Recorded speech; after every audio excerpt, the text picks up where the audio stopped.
In laboratory testing, a team of Harvard and Sloan Kettering researchers developed compounds that can target and disrupt proteins associated with acute myeloid leukemia. It almost doubled the life expectancy of mice with cancer. This multi-targeted protein degradation method holds promise for developing and delivering therapeutic molecules to thwart more types of cancer.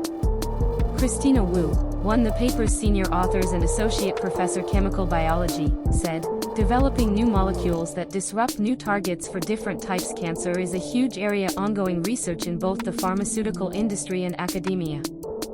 We gain the ability to treat new cancers by replacing disrupted targets."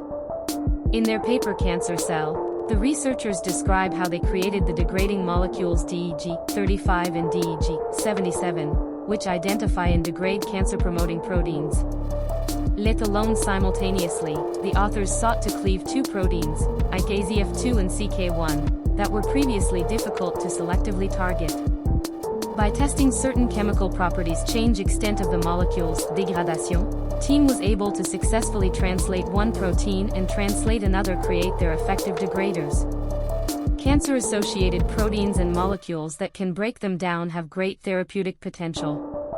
Multiple myeloma is usually treated with molecules that disrupt targets through the cereblon, a protein encoded by the CRBN gene.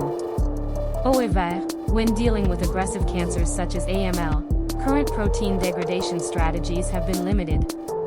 By adapting a class molecules that act as molecular glue to promote degradation of one of the targets, the researchers created a new field for targeting cancer-promoting proteins previously thought to be inaccessible.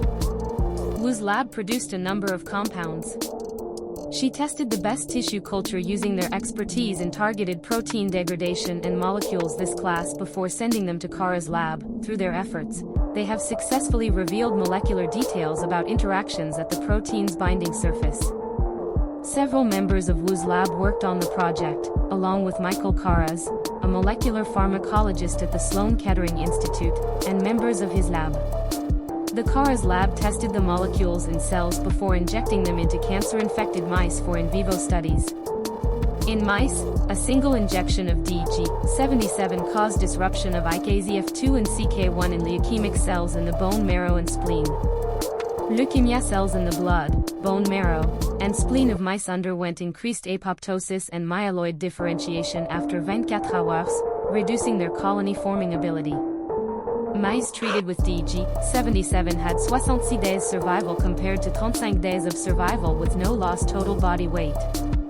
Woo and Kharas believe their compounds and protein degradation strategies will be useful in developing drugs to treat a wider range of cancers. In the future, we want to move F.